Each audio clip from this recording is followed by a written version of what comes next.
el pan de los hijos echado a los perrillos. Y ella dijo, sí, Señor, pero aún los perrillos comen de las migajas que caen de la mesa de sus amos. Mateo 15:27. En este relato se nos presenta el cuadro de un alma para la cual está reservada una segura bendición. Si la historia concluyera omitiendo el último versículo, uno tendría bastante certeza sobre cuál sería el resultado de la súplica de la mujer. Cristo tendría que cambiar su naturaleza si una persona que viniera, como se nos dice que vino esa mujer, fuera enviada de regreso sin una respuesta. Voy a bosquejar el cuadro de esta mujer con unas cuantas pinceladas y les voy a pedir que verifiquen si se asemejan a ella, pues si así fuera, sería una evidencia de que el tiempo de su favor, sí, el tiempo establecido, ha llegado para ustedes. Esta mujer tenía una grande y apremiante necesidad. Su hija era atormentada por un demonio y no podía soportar ver el suplicio que ese espíritu maligno provocaba en su hija. El dolor y la angustia, el delirio y el horror en los que la muchacha estaba sumida, eran demasiado para soportarse. Su necesidad era consciente, perturbadora y gravosa. La había conducido a la desesperación. Ella tenía que librarse de esa situación. ¿Sucede lo mismo contigo, querido oyente? ¿Te atormenta el pecado? ¿Acaso tu transgresión te persigue como una ofensa continua? ¿Te tortura día y noche hasta llegar al punto de que ya no puedes vivir sin el perdón, de que has de ser perdonado o serías conducido a la locura? ¿Sientes que las cosas han llegado al punto para ti en que no puedes vivir más bajo la sentencia de la ira divina? Esta es una señal muy bendita y esperanzadora. Si hay muchas personas aquí presentes en tal condición, entonces hay una música reservada para los ángeles. Cuando el caso de la mujer había alcanzado ese punto crítico, oyó hablar del Señor Jesús y actuó con base en lo que oyó. Le habían dicho que Jesús era un grandioso sanador de los enfermos y que era capaz de echar fuera a los demonios. Ella no se contentó con esa información, sino que puso manos a la obra de inmediato para comprobar su valor. Acudió a Jesús con presteza, habiendo encontrado el momento oportuno, pues él pasaba cerca de su tierra, se apresuró y dio voces delante de él. Ah, querido oyente, tú también has oído hablar de Jesús. No voy a preguntarte si conoces la doctrina de su deidad y de su humanidad y de su expiación por el pecado, pues las conoces bien. Pero las has puesto a prueba. Tú entiendes que salva a las almas, pero ¿le has llevado tu propia alma para que la salve? Sabes que puede perdonar el pecado, y lo miras ahora para que perdone tu pecado. Si es así, aunque todavía permanezcas en sombra de muerte, la hora de tu liberación se aproxima con presteza, pues el alma que bajo un sentido de necesidad busca honestamente el rostro del Salvador, no está lejos del reino del cielo. Aquella mujer estaba extremadamente resuelta. Ella había decidido, creo yo, que no regresaría nunca al lugar de donde había salido sin recibir la bendición. Seguiría las pisadas del Salvador y le acecharía. Si los discípulos le impidieran el paso, esperaría hasta tener otra oportunidad. Si no tenía éxito entonces, esperaría la siguiente ocasión, y si eso no bastara, se aventuraría de nuevo otra vez. Ella fue probada con dureza por el Salvador, pues Él prueba algunas veces a quienes sabe que son lo suficientemente fuertes para resistir la prueba, y cuando la mujer no obtuvo ninguna respuesta suya, y más bien recibió un desaire, no se amilanó para nada, sino que insistió en su demanda, pues estaba profundamente embebida del espíritu del himno, resuelto, pues esa es mi última defensa, aunque corra el peligro de morir. Si hubiese aquí presente algún alma que ha llegado hasta este punto, que nunca renunciará a orar hasta no recibir una respuesta consolatoria, que nunca cesará de llorar por el pecado hasta que la sangre la limpie, entonces regocíjense, oh cielos, y alégrate, oh tierra, pues quiere decir que hay almas aquí presentes que han llegado al punto de nacer y que serán dadas a luz en este día. Hay aquí almas que están a punto de obtener su libertad y que están al borde de alcanzar la paz, y en este preciso día obtendrán una completa liberación de toda su servidumbre. Dije al comienzo que esta mujer era un cuadro adecuado del caso más esperanzador del mundo. Puedes espiar tu propio rostro en su historia, así como los hombres ven sus rostros en un espejo.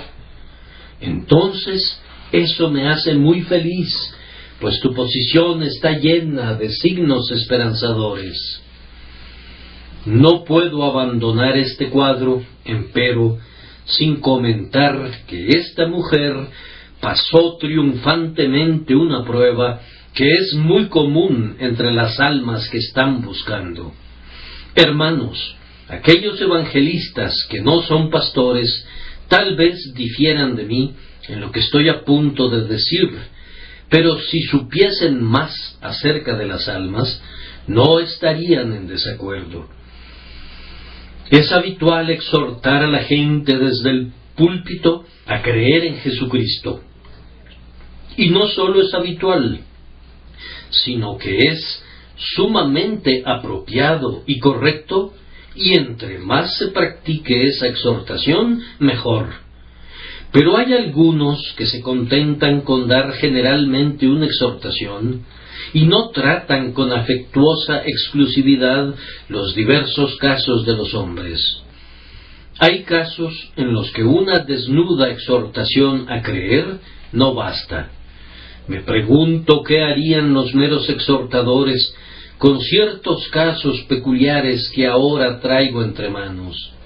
Son personas a quienes les he explicado muchas veces el Evangelio hasta donde mi capacidad me lo ha permitido, y he orado con ellos y por ellos. Les he dado libros que han sido bendecidos por Dios en otros casos, los he orientado a ciertos pasajes de la Escritura que han sido instrumentos para dar la luz a miles de personas. Sin embargo, estos individuos, mes tras mes, permanecen en la duda y en la turbación de mente, en el mismo nivel en que se encontraban al principio, y es más, están peor que antes. Ese fue mi caso durante años, cuando era niño. Mis padres me enseñaron el Evangelio, pero yo estaba sumido en tales tinieblas y en tal desaliento de espíritu que no podía hacer lo que se me ordenaba que hiciera, y cuando se me pedía que mirara a Cristo, sentía como si no tuviera ojos para mirarle. El propio Evangelio no parecía adecuado a mi caso. Era mi ceguera pecaminosa y mi necedad culpable las que me inducían a pensar así, pero ¡ay! ¿Cuántas personas hay igualmente ciegas que necesitan que sus casos sean manejados con delicadeza y sabiduría? Aunque les digamos, cree, están lejos de ser consolados por ese consejo. Se requiere de una explicación adicional, de alguna aclaración simplificada de la verdad salvadora, y tal vez se necesite darles laboriosamente respuestas a sus dificultades antes que puedan encontrar la paz. Los genuinos buscadores que aún no hayan obtenido la bendición pueden cobrar ánimo gracias a la historia que estamos considerando. El Salvador no dio de inmediato la bendición, aunque esta mujer tenía fe. No se alarmen, es la verdad. Ella poseía una fe real y genuina en Cristo cuando vino a Jesús, o no habría podido resistir las censuras de los discípulos. Sin embargo, a pesar de que era creyente, no obtuvo de inmediato la bendición que buscaba. El Salvador siempre tuvo el propósito de otorgarla, pero esperó un poco más. Pero Jesús no le respondió palabra. ¿Acaso no fueron buenas sus oraciones? Nunca hubo mejores oraciones en el mundo. ¿Era su caso de una necesidad perentoria? Su caso era sobrecogedoramente perentorio.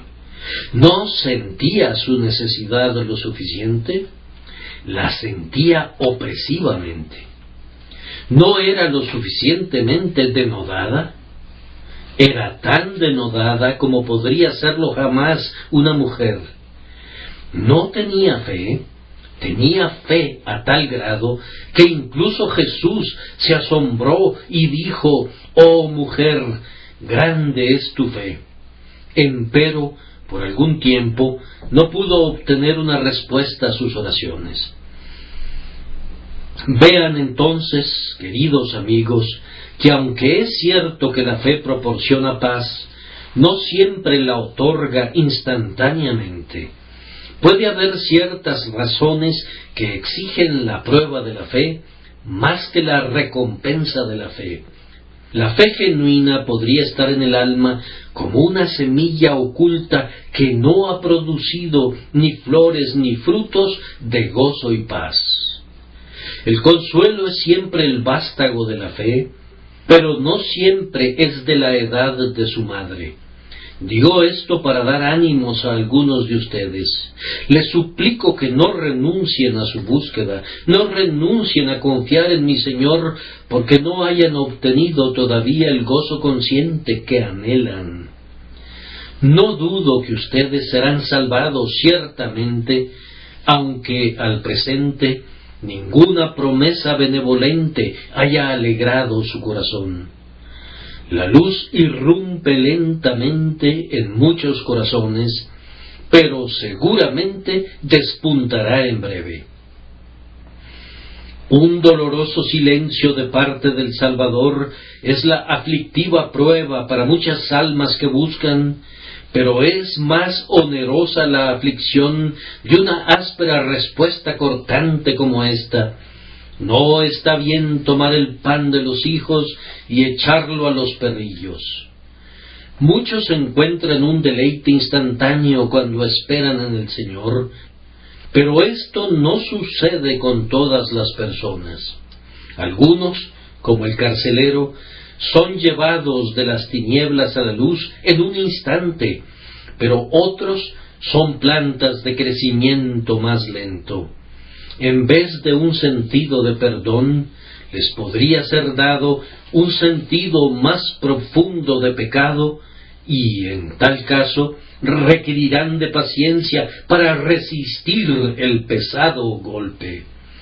Ah, pobre corazón, aunque Cristo te golpeara y te hiriera e incluso te matara, debes confiar en Él. Aunque te dirigiera una palabra de enojo, debes creer en el amor de su corazón. E incluso si en los meses siguientes no fueras capaz de decir: «Yo sé con seguridad que Él es mío», no obstante, arrójate sobre Él y confía con perseverancia allí donde no puedas esperar con deleite. Llegamos ahora al propio texto. El caso de la mujer es un ejemplo de una fe que prevalece, y si queremos vencer, debemos imitar sus tácticas. Si yo fuera llamado a ser un comandante de un ejército, debería observar cómo han manejado el asunto otros comandantes que han sido exitosos. Aquí tenemos con nosotros a una mujer que venció a Cristo, y si nos regimos por su regla, venceremos también a Cristo por su propia gracia. En primer lugar, observen que ella admite la acusación presentada en su contra. Jesús la llamó un perrillo, y ella mansamente dijo: sí, Señor. Aquí no hay una controversia con Cristo, no hay un ensamblaje de oposiciones, no hay paliativos, ni excusas, ni mitigaciones. Ella es franca, resuelta, humilde y abierta. Sí, Señor, esa es su única respuesta para él. Cuando un hombre lucha, depende en gran manera del terreno que pisa. Si no está parado firmemente, no puede resultar vencedor. Si queremos luchar con el ángel de la misericordia, hemos de encontrar un sostén allí donde esta mujer lo encontró, es decir, en un sentido profundo de indignidad. Ella sabía que era una extranjera en Israel y lo confesó de inmediato. Si hubiesen sido llamados perrillos, la mayoría de los hombres habrían dado la vuelta y se habrían alejado sumidos en una sombría desesperación, o bien habrían experimentado un arranque de ira y replicado al maestro: no soy más perro que tú, y si vengo a pedir una caridad, ¿no podrías darme al menos una negativa cortés? El corazón natural se revela en contra de lo que dicen las Escrituras acerca de eso. Mientras un hombre no sea verdaderamente humillado, no quiere admitir la depravación de su naturaleza, aunque esté muy dispuesto a utilizar los términos comunes de la humildad. No los dice con intención, pues si le fueran aplicados bajo alguna otra forma, se pondría sumamente enojado. Es como el monje que dijo que había quebrantado todos los mandamientos y que era tan malo como Judas Iscariote, y cuando alguien presente comentó: siempre lo creí así, el monje se enojó terriblemente y prometió vengarse del hombre que lo había insultado de esa manera. Díganme caballo, si quieren, pero es algo muy diferente que pongan una silla de montar sobre mi espalda. Me he enterado de una mujer que le dijo a su ministro, que estaba de visita, que era una pecadora espantosa. Bien, dijo el ministro, no tengo ninguna duda de que lo eres. Revisemos tus pecados. Entonces, comenzando por el primer mandamiento, ella declaró que nunca había quebrantado ese mandamiento, nunca había adorado ningún otro Dios salvo a Dios. En cuanto al segundo mandamiento, nunca había erigido a ninguna imagen esculpida, lo sabía, ni tampoco había quebrantado el día domingo. Había honrado a su padre y a su madre, nunca había caído en la avaricia, nunca había dado un falso testimonio, nunca había matado a nadie. De hecho, argumentó que no había quebrantado ninguno de los 10 mandamientos, a pesar de que había confesado que era una muy triste pecadora. Nosotros nos confesamos culpables de robar un bosque, pero negamos haber robado nunca, ni siquiera un par de tablas.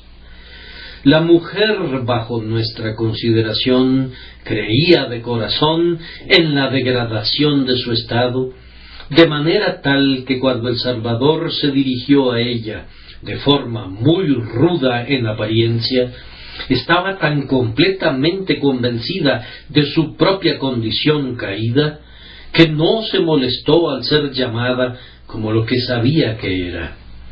Ella había oído ladrar al pecado en su interior tan a menudo y tan sonoramente que cuando el Salvador la llamó perrilla, sólo sintió que estaba llamando a las cosas por su nombre apropiado. Si yo fuera a revisar todo el asunto de la caída y de la maldad del pecado, todo mundo diría en este lugar, eso es cierto. Pero, oh, cuán pocos hay que realmente sienten que sea verdad y están profundamente afligidos por ello. Todos somos pecadores, eso decimos, pero todos tenemos nuestras excelencias, eso sentimos.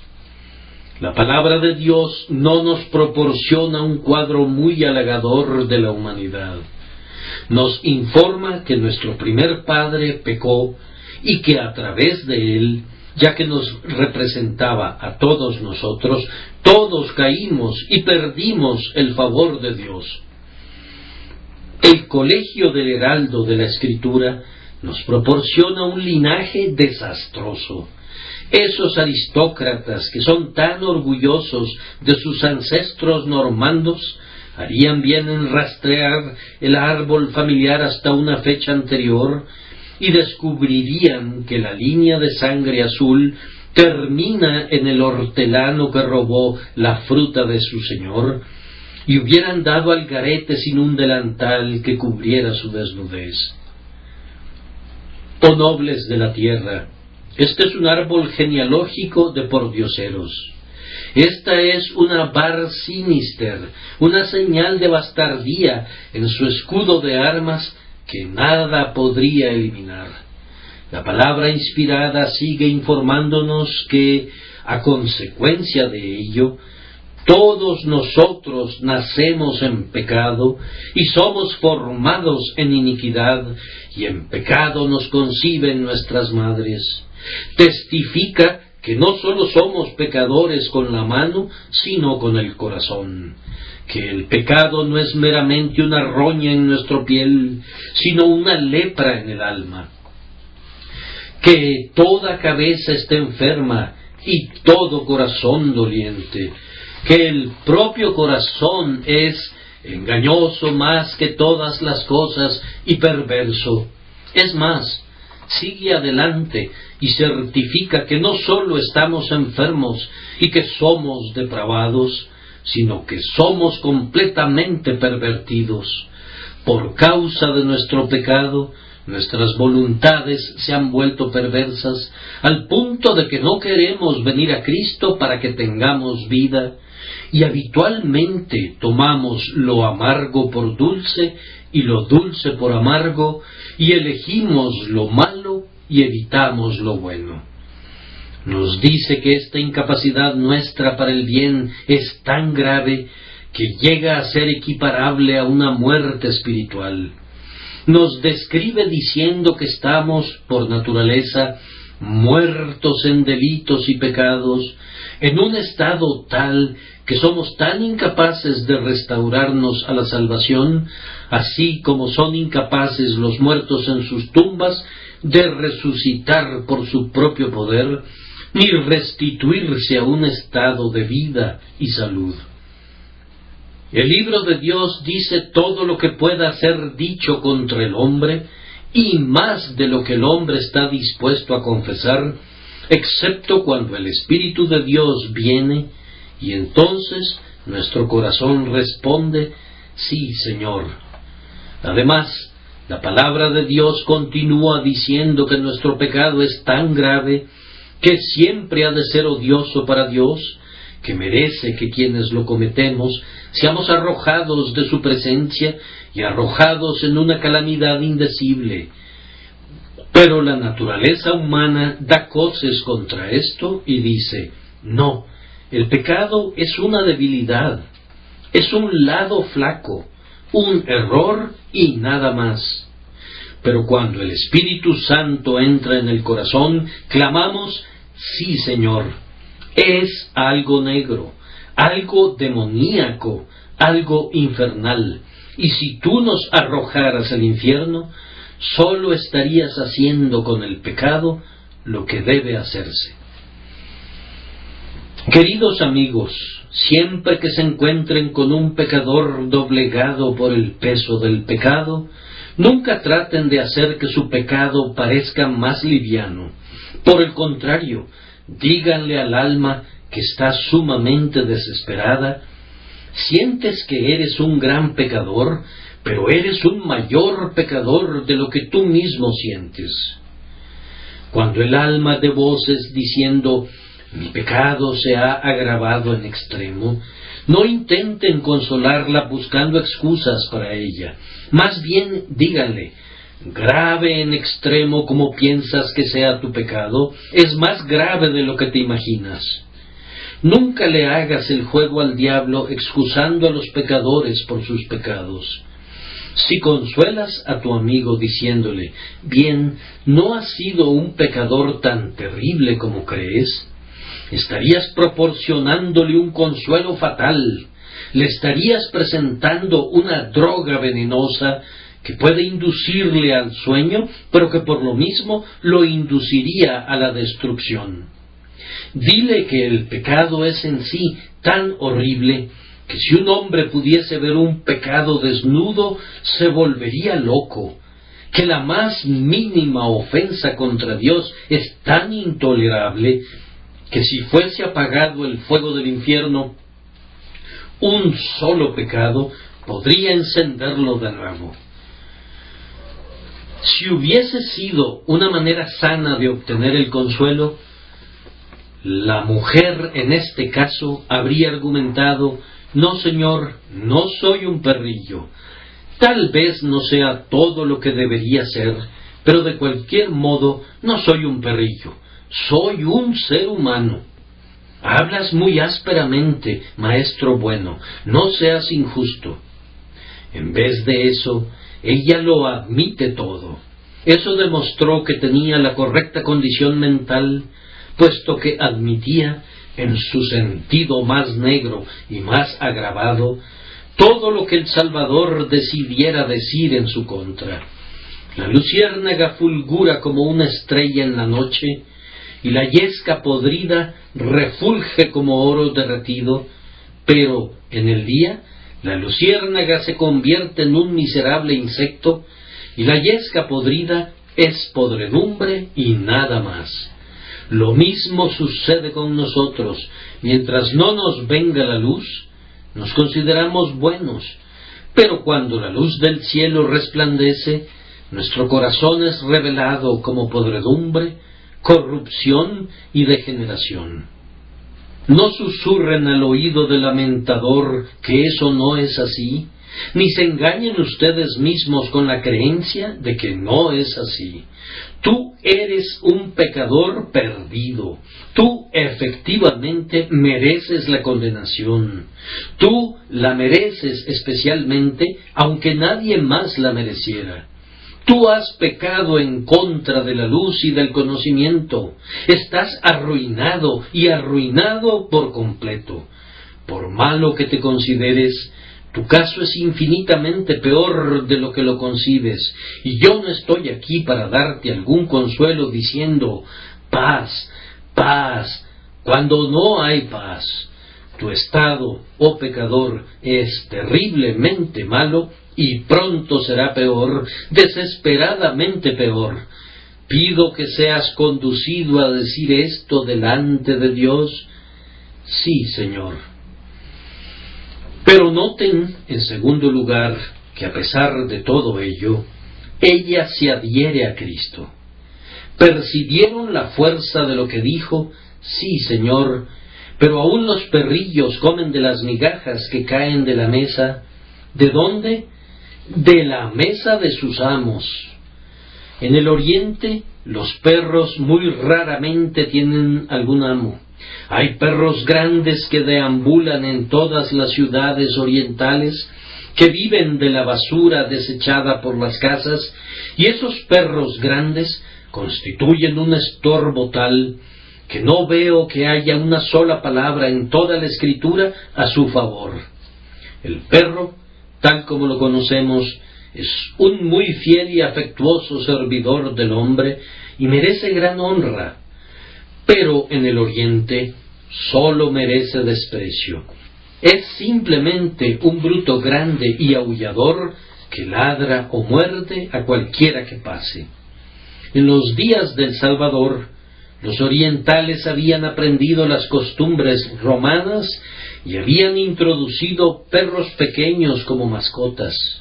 Y es notable que nuestro Señor no llamara a esta mujer con la expresión para designar a uno de los perros grandes que no tienen dueño, sino para uno de los perritos falderos. Ciertamente era un apelativo de desprecio, pero aún así no era uno de los más severos. No está bien tomar el pan de los hijos y echarlo a los perrillos. Hay una palabra aquí que quiero que adviertan. La mujer no dice solamente los perrillos comen las migajas que caen de la mesa, sino que agregó que caen de la mesa de sus amos.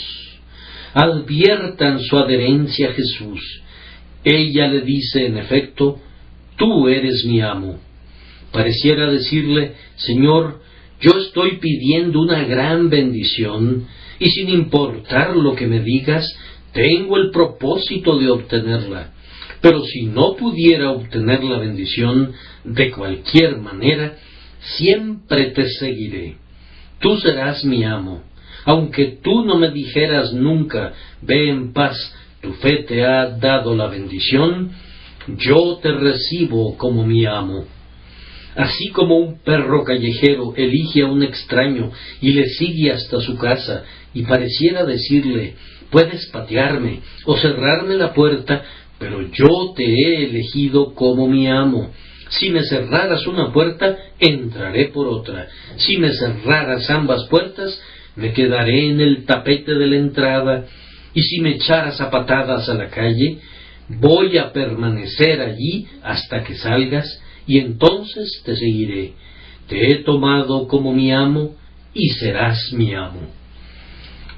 Ah, pobre alma, ¿es ese tu caso?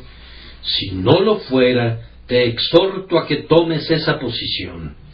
Tú has admitido que todo lo que Jesús ha dicho es verdadero, pero dices, a pesar de eso, ya sea que soy un perro o un demonio, nunca dejaré de venir a Cristo como mi Salvador. Si fuera un perro, caminaré junto a los talones de la misericordia. En la mañana, al mediodía y en la noche, me echaré a los pies de mi amo, y no renunciaré nunca a confiar en Jesús, aun si no recibiera consuelo de él. He discutido mi caso con mi propio corazón, y he concluido que si Dios decide ser un Salvador, no podría haber ningún caso fuera del alcance de su infinito poder. Si el Hijo de Dios muere y derrama su sangre, no puede haber ningún pecado carmesí que su sangre no pudiera limpiar, y si resucitó de los muertos y ascendió a lo alto, entonces puede salvar eternamente a los que por él se acercan a Dios. Por tanto, estoy resuelto a esperar y a luchar hasta que se digne darme una respuesta. Nadie se aferra más estrechamente a Cristo que la persona que es más sensible a su condición perdida. ¿Quién se sostiene más firmemente a la tabla? Pues es el hombre que está más temeroso de morir ahogado. El miedo vuelve, con frecuencia, más intensa la fe. Entre más miedo le tenga a mis pecados, más firmemente me asiré a mi Salvador. El miedo es, algunas veces, el progenitor de la fe. Alguien que caminaba por el campo se vio muy sorprendido cuando una trémula alondra que volaba se posó en su pecho. Fue algo muy extraño que un tímido pájaro hiciera eso, ¿no es cierto? Sí, pero la venía persiguiendo un halcón, y el miedo al halcón le dio al ave la necesaria determinación para volar a un hombre en busca de refugio. Yo, Cuando los fieros buitres del pecado y del infierno están persiguiendo a un pobre pecador, se ve forzado a volar al corazón del bendito Jesús mediante el valor que da la desesperación. Juan Bunyan tiene en algún lugar unas palabras a este efecto: fui conducido a tal espanto y horror bajo la ira de Dios, que no pude evitar confiar en Cristo. Sentí que aunque Él estuviera allí con una espada desenvainada en su mano, yo debía correr incluso hacia su aguzada punta antes que seguir soportando mis pecados. Yo espero y oro para que Dios los conduzca a Jesús de esa manera, si es que no fuesen atraídos mediante instrumentos más delicados. Hermanos, un alma apoyada en Cristo que se aferra a Él con un apretón agonizante no puede perecer de ningún modo. Eso es algo totalmente imposible. He tratado algunas veces de visualizar a algún alma en el infierno que haya buscado a Jesús y haya resuelto a morir a los pies de su cruz. Tal cosa no puede ser, pero supónganlo por un instante y verán que la suposición se destruye a sí misma. ¡Ay!, dice esa alma perdida, Jesús, yo dependí únicamente de ti, pero estoy condenado. Yo era indigno y no merecía ni una pizca de tu favor, pero yo confié en ti como el Salvador de los malvados. En verdad dependí de tu poder para liberarme, y heme aquí en el abismo. ¿Podrían imaginar un sonido así en medio de los alaridos del infierno? ¿Cómo se reirían los demonios? ¡Ja, ja! ¿Dónde están las promesas? ¿Dónde está el grandioso corazón de Cristo que permite que perezca un pecador que se abrazó a Él? ¿Acaso sería porque no pudo? Entonces Satanás daría voces diciendo: ¡ja, ja! No pudo salvar perpetuamente a los que por él se acercaron a Dios. Aunque presumía de ser médico, no pudo sanar. O por otra parte, dice el archimaligno, no quiso salvar a aquellos que anhelaban y ansiaban ser salvados. Tú te estremeces al pensar qué horrible blasfemia sería todo eso, y cómo la honra del glorioso Redentor se vería mancillada. Eso no sucederá. Pecador, eso no sucederá. Si eres el ofensor más negro que jamás hubiere vivido, arrójate a los pies de Jesús, resuelto a no irte hasta que te otorgue el perdón. Él no puede rechazarte. No debemos limitar a Dios, ni decir qué puede hacer y qué no puede hacer, pero de hecho leemos que no puede mentir, y ciertamente si Jesús fuera a desechar a un alma que hubiere venido a Él, mentiría. Por tanto, ten buen ánimo, solo mantente firme en que nunca dejarás al Salvador, en que morirás al pie de la cruz, y todo estará bien contigo. Además, el arma principal de la mujer, el fusil de aguja que usó en su batalla fue este: había aprendido el arte de extraer consuelo de sus aflicciones. Jesús la llamó un perrillo. Sí, respondió ella, pero entonces los perrillos reciben las migajas. La mujer podía ver un pequeño borde de plata tras la nube negra. Cristo le arrojó un hueso, ella lo levantó y lo quebró y le extrajo la médula. Parecía ser una piedra muy dura, pero tenía un trozo de oro adentro, y deshizo el cuarzo y encontró la clara y fulgurante barra de oro, y se vio enriquecida. Me dices que soy un perrillo, dice. Muy bien, seré un perrillo, pero voy a conseguir las migajas. Ella extrae el agua del consuelo del profundo pozo de sus miserias. Ahora, pobre alma, Tú que te encuentras en el mismo estado, intenta hacer lo mismo con la ayuda del Espíritu Santo. Satanás ha estado diciéndote: tú has quebrantado la ley de Dios, tú le has ofendido, tú has sido un pecador. Alma, si te queda algo de entendimiento, córtale la cabeza al diablo con la propia espada suya y dile: yo soy pecador, pero está escrito, palabra fiel y digna de ser recibida por todos, que Cristo Jesús vino al mundo para salvar a los pecadores. ¿Qué dices a eso, Satanás? Si soy un pecador, Él vino al mundo para salvar a los pecadores. Si yo no hubiese sido un pecador, Jesús no habría venido para salvarme, pues no está escrito en ninguna parte que Él viniera para salvar a los que no son pecadores.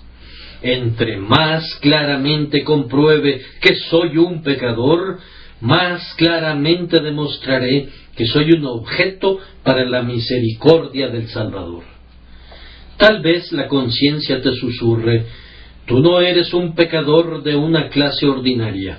Tú has recorrido las mayores distancias hasta el punto de endurecer tu corazón. Tú eres un pecador perdido. Ah, dices, voy a aprovechar eso, pues el Hijo del Hombre vino para buscar y salvar lo que se había perdido. Él no vino a buscar a aquellos que no necesitaban ser buscados. No vino como el grandioso pastor para encontrar las ovejas que estaban en el redil, sino aquellas ovejas que se habían perdido.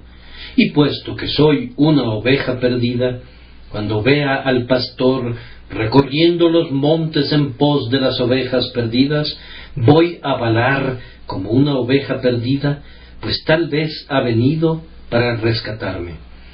Pero la conciencia te dice otra vez: tú eres una persona muy desmerecedora. No solamente eres un pecador perdido, sino que eres completamente indigno. Pecador, aprovecha ese argumento y di: Dios es un Dios de misericordia. Si yo mereciera algo, habría menos espacio para la misericordia, pues me debería algo como un asunto de justicia. Pero como soy una exclusiva masa de desmerecimiento, hay espacio para que el Señor revele la abundancia de su gracia. No hay espacio para que un hombre sea generoso en medio de aquellas espléndidas mansiones de Belgravia. Supongan que un hombre tuviera miles de libras esterlinas en sus bolsillos y deseara darlas en caridad. Ese hombre se vería imposibilitado de hacerlo entre los palacios principescos. Si fuera a golpear a las puertas de esas grandiosas mansiones y dijera que necesitaba una oportunidad para ser caritativo, lacayos empolvados le cerrarían la puerta en su cara y le dirían que se largara a otra parte con su impudencia. Pero vengan conmigo, caminemos por todas las callejuelas que serpentean entre los muladares y vayamos a los pasadizos traseros donde multitudes de niños harapientos están jugando en medio de la inmundicia y de la suciedad, donde todas las personas son miserablemente pobres y donde el cólera está emponzoñándose. Ahora, amigo, baja tus bolsas de dinero. Aquí hay un abundante espacio para tu caridad. Ahora puedes meter ambas manos en tus bolsillos sin temer que nadie te rechace. Puedes gastar ahora tu dinero a diestra y siniestra con facilidad y satisfacción. Cuando desciende la misericordia de Dios para distribuir misericordia, Él no puede darla a quienes no la necesitan. Pero tú necesitas perdón, pues estás lleno de pecado y eres precisamente la persona que tiene la oportunidad de recibirla. Ah, dice alguien, estoy tan enfermo del corazón, no puedo creer, no puedo orar. Si viera el carruaje del doctor transitando a una gran velocidad a lo largo de las calles, estaría muy seguro de que no se dirige a mi casa, pues no lo requiero. Pero si tuviera que adivinar a dónde se dirigía, concluiría que se apresuraba hacia algún enfermo o persona moribunda. El Señor Jesucristo es el médico de las almas. Entre más enfermo estés, más espacio habrá para el arte del médico. Cuando un hombre se establece en alguna actividad comercial, busca una localidad donde sus artículos sean necesarios y allí abre su tienda. ¿Qué pasa si digo que el oficio de mi Señor es salvar a los pecadores? ¿Qué pasa si digo que es el único oficio y vocación que asumió, convertirse en un salvador de los perdidos y de las almas arruinadas? Entonces puede completar un cambio rápido en tu corazón, y creo que abrirá una tienda allí y se enriquecerá con tu alabanza y con tu amor por haberte salvado. Haz el esfuerzo de probar ahora, oyente, para encontrar así esperanza en la propia desesperanza de tu condición, independientemente del aspecto en que esa desesperanza pueda manifestarse ante ti. La Biblia dice que tú estás muerto en pecado. Entonces concluye que hay espacio para que venga Jesús, puesto que Él es la resurrección y la vida. Si estuvieras vivo, no necesitarías dos vidas, pero como estás muerto, hay espacio para que Jesús te dé vida. La Biblia te dice que estás muerto. No lo niegues, di: sí, Señor. Pero entonces hay espacio para la plenitud de Cristo. Si estuvieras repleto, no podrías contener dos plenitudes. Tu propia plenitud no le daría espacio a la plenitud de Cristo, pero ahora que estás vacío, hay espacio para Él. Corazón amado, en vez de intentar mejorar tu caso, cree en tu total maldad y sin embargo ten mucho ánimo. No podrías exagerar tu pecado, y aun si pudieras, sería más sabio errar en esa dirección que en la otra. Un hombre tocó a la puerta de mi casa hace algún tiempo solicitando una caridad. Se trataba de un mendigo arrogante, de eso no me cabe la menor duda. Pensando que los harapos del hombre y su pobreza eran reales, le di un poco de dinero, algunas de mis ropas y un par de zapatos. Después que se cambió la ropa y se marchó, pensé: bien, después de todo, muy probablemente no te hice ningún favor, pues ahora no vas a recibir tanto dinero como antes, ya que no te verás como un sujeto tan desvalido. Sucedió que salí de casa como un cuarto de hora más tarde y vi a mi amigo, pero ya no llevaba los vestidos que yo le había dado. Vamos, habría arruinado yo su negocio si le hubiera podido convencer para que mantuviera una apariencia respetable. El mendigo había sido lo suficientemente listo para deslizarse debajo de un pasaje abovedado, donde se quitó la buena ropa y se vistió nuevamente con sus harapos. ¿Lo culpé por eso? Sí, por ser un pillo, pero no lo culpé por seguir haciendo su negocio con el atuendo adecuado. El hombre no hacía sino llevar su librea apropiada, pues los harapos son la librea del mendigo. Entre más harapiento se viera, más obtendría. Lo mismo sucede con ustedes. Si van a ir a Cristo, no carguen con ustedes sus buenas acciones ni sus buenos sentimientos, pues no obtendrían nada. Vayan en sus pecados, pues son su librea. Su ruina es su argumento para alcanzar misericordia. Su pobreza es la razón por la que piden las limosnas celestiales, y su necesidad es la excusa para la bondad celestial. Vayan tal como son y dejen que sus miserias argumenten a favor de ustedes.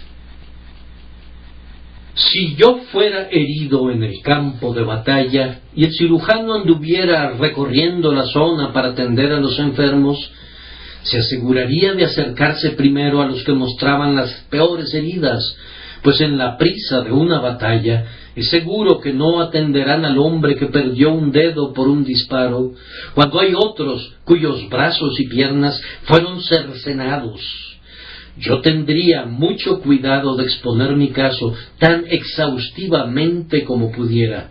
De ninguna manera hablaría con ligereza de mis dolencias, con el objeto de que mis heridas sangrantes fueran vendadas tan pronto como fuera posible.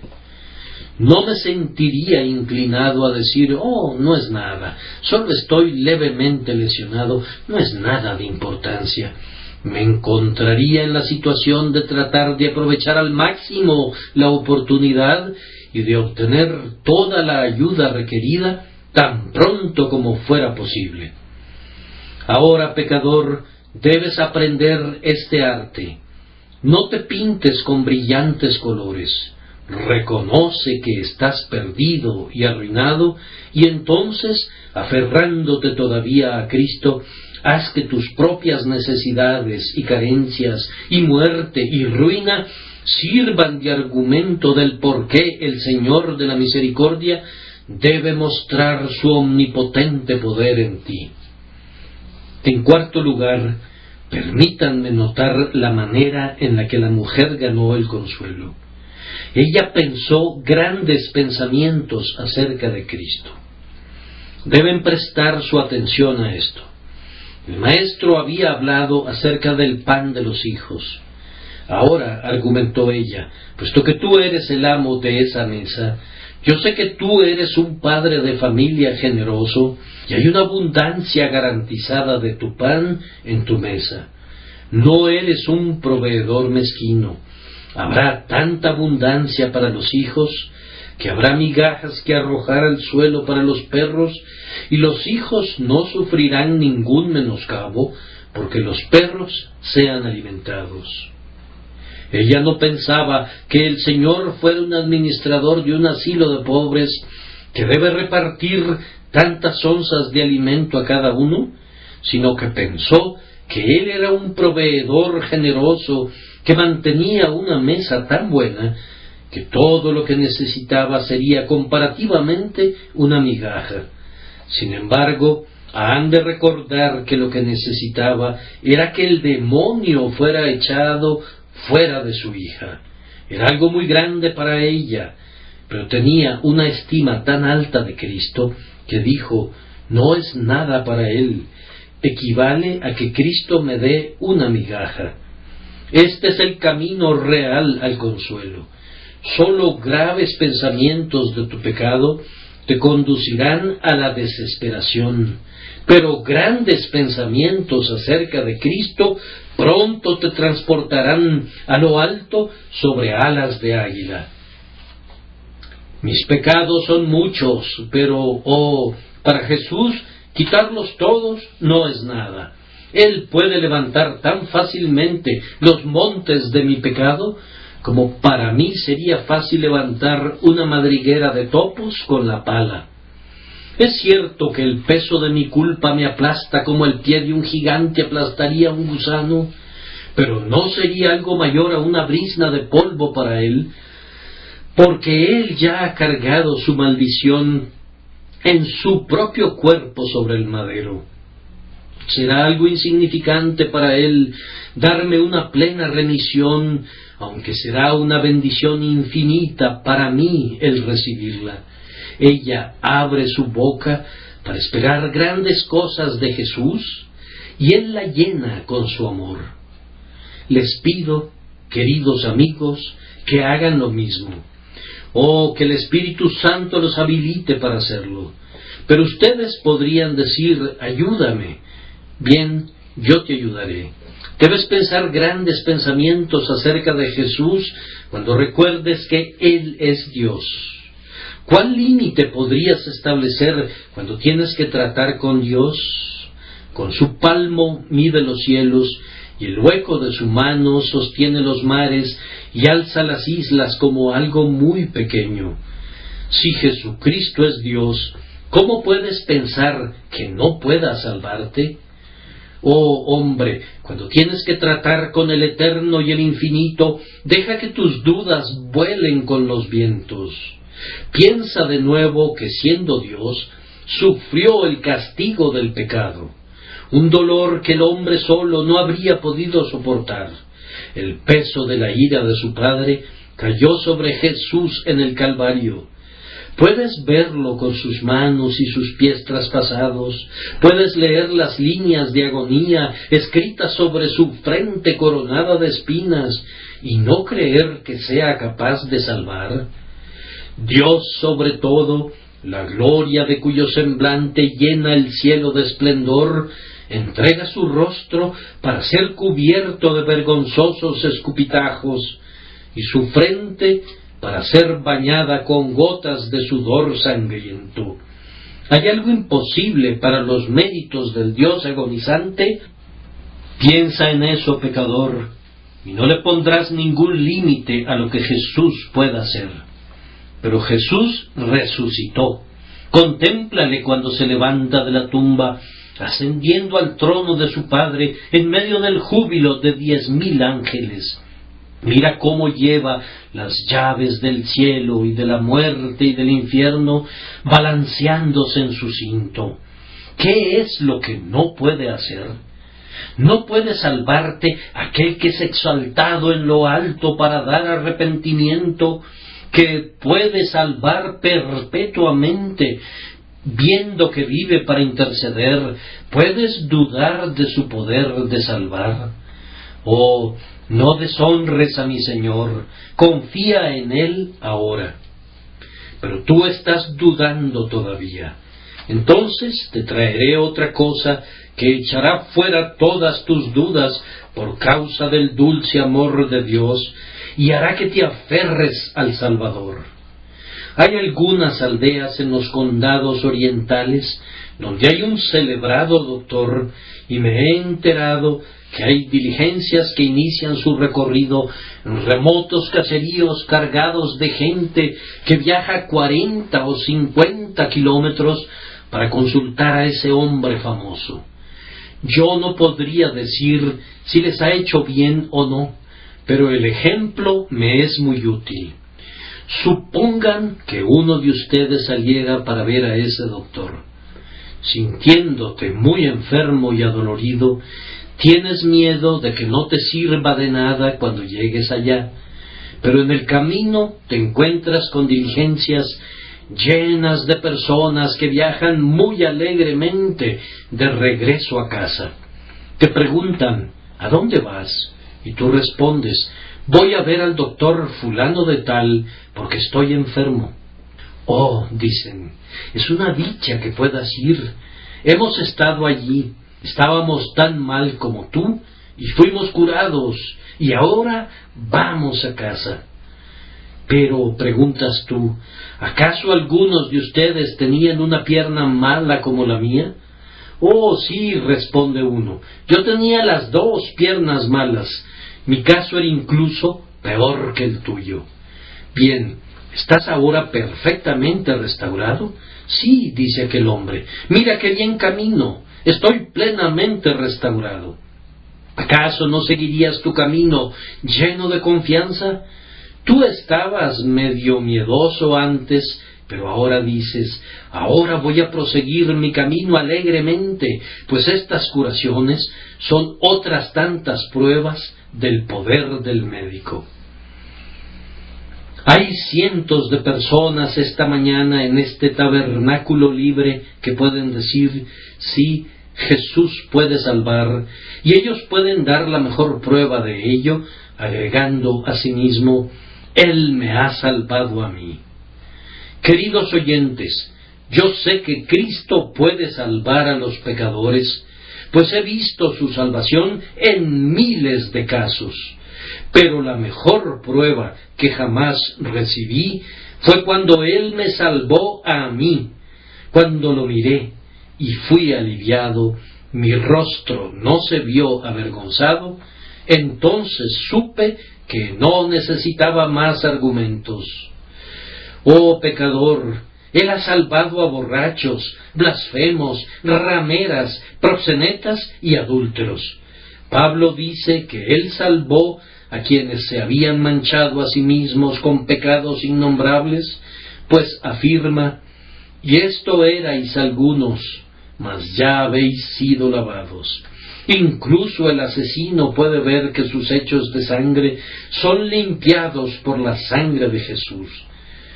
Todo pecado y blasfemia serán perdonados a los hombres, pues la sangre de Jesucristo, su Hijo, nos limpia de todo pecado. Él es un grandioso Salvador, es el más grandioso Salvador. Él es un Salvador más grande que el mayor, y en cuanto a tus pecados, se hundirán debajo del mar de su sangre expiadora, y nunca serán encontrados contra ti jamás. La mujer pensó grandes pensamientos de Cristo, y eso le aportó el consuelo. Y así pueden ver, por último, que ella ganó la victoria. Ella confesó lo que Cristo le hizo ver. Ella se aferró a Él y utilizó argumentos tomados incluso de sus ásperas palabras. Ella creyó grandes cosas de Él y así le venció. Ahora déjenme decirles que la razón por la que venció a Cristo radicaba realmente en esto, que ella se había vencido, antes que nada, a sí misma. Ella había vencido en otra lucha antes de luchar con el Salvador, una lucha con su propia alma. Me parece verla antes de salir de su casa. Estaba sentada un día cuando una vecina muy comunicativa vino y le dijo, ¿has oído acerca del nuevo profeta? No, no me he enterado. ¿Qué hay acerca de él? Oh, es un grandioso sanador de enfermedades. Cuéntame al respecto, instó la mujer, pues ese tema le interesaba. Oyó la historia. Sabía que su amiga hablaba mucho más de lo necesario y no le creyó lo suficiente. Al día siguiente fue a casa de la vecina y le preguntó, ¿estás segura de que lo que me dijiste era muy cierto? Bien, le respondió, me enteré por sutana de tal, cuya hija fue sanada. La mujer resolvió entonces investigar el asunto y por fin encontró a un testigo ocular cuya palabra era confiable. Sí, dijo el amigo, es el Mesías, el Hijo de Dios que ha descendido a la tierra, y yo estoy seguro de que es capaz de curar, pues he visto algunos milagros portentosos obrados por él. No hay ninguna duda acerca de su poder. Al principio, la mujer estaba perpleja. Ella había sido educada en el paganismo, había probado con sus dioses paganos y le habían fallado. Había probado con sus sacerdotes, quienes sólo la habían engañado, y tal vez pensaba que esto era también un engaño. Pero reflexionó al respecto. Había 50 objeciones, pero entonces se dijo, he oído que habrá tales y tales señales que acompañarán la venida del Mesías, y este hombre es justamente lo que decían que sería el Mesías. Yo creo que Él es el Mesías, y si es el Hijo de Dios, Él ha de ser capaz de sanar a mi hija. Entonces surgió un ejército de dificultades. Tú eres cananea. Sí, pero fue dicho del Mesías, no quebrará la caña cascada, ni apagará el pábilo que humeare. Por tanto, iré y probaré con él. Y además está escrito, los gentiles esperarán en él. Yo soy una mujer gentil, y voy a confiar en él. Puedo suponer que ella debatió todo esto en su mente, y habiéndose vencido primero a sí misma, fácilmente venció al dispuesto Salvador. Posiblemente algunos de ustedes piensen que hay un grado de dificultad en llevar al Señor a salvar a un pecador. No hay ninguno en lo absoluto. La dificultad radica en llevar al pecador a confiar en Jesús. Ahí está el trabajo, ahí está la labor.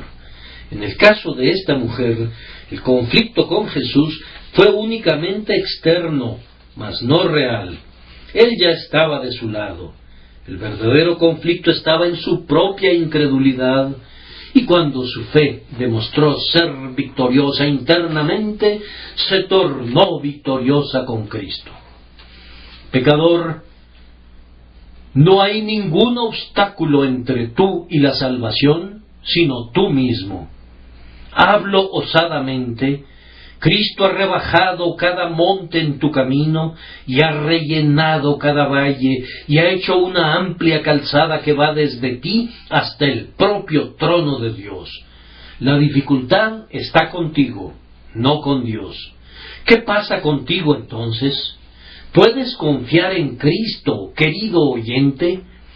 ¿Te puedes arrojar por completo sobre Jesús crucificado? Si fuera así, tus pecados te son perdonados, y prosigue tu camino y regocíjate. Pero si no puedes, allí está tu dificultad. Oh, que Dios te ayude a contender con ella. Dudar de Cristo es un pecado, es una crueldad, es un tajo seco sospechar que Él no está dispuesto a perdonar. Desecha, te lo suplico, tu malvada incredulidad. Que Dios, el Espíritu Santo, te ayude a hacerlo. Ven tal como eres y descansa en Jesús y encontrarás vida eterna.